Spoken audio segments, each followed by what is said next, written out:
இதோ நான் சகலத்தையும் புதிதாக்குகிறேன். இந்த ஜூன் மாதம் புதிதாக்குகிறார் பிரதர். எனவே மே மாதத்துல நீ நிறைய மெடிக்கல் செலவு பண்ணியிருக்கலாம். மே மாதம் தேவையற்ற கருத்து நீ செலவழித்திருக்கலாம். மே மாதம் உனக்கு தோற்று போன மாதமாக இருக்கலாம். ஆனால் இந்த ஜூன் மாதம் உன்னை தூக்கி போடக்கூடிய மாதமாக, உன்னை மே மாதம் தேவன் ஆசீர்வதிக்கக்கூடிய மாதமாக, இந்த ஜூன் மாதம் தேவனை ஆசீர்வதிக்கக்கூடிய மாதமாக இருக்க போகிறது. ஆமென் சொல்லுகிறேன். எனவே மே மாதத்துல ரொம்ப நெகட்டிவா நடந்துருச்சு பிரதர். மே மாதத்துல நான் தோற்று போயிட்டேன் பிரதர். மே மாதத்துல சோத்திரம் அவன் மரணத்திலிருந்து தப்பிச்சா போதும் அப்படிங்கிற வாழ்க்கையை வாழ்ந்துட்டேன் பிரதர்.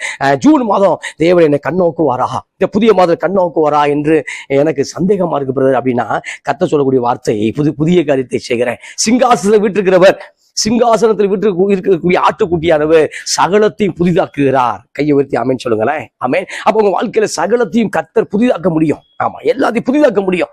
அப்ப எல்லாத்தையும் நியூ ஆக்குறார். ஆமா, எல்லாம் நியூ ஆக்குறார். உங்க சரீரத்தில் இருக்கக்கூடிய அதை தேய்ந்து போன முழங்கால் மூட்டுகள் எல்லா பேர் பாசையும் அவர் தான் உண்டாக்கி இருக்கிறாரு.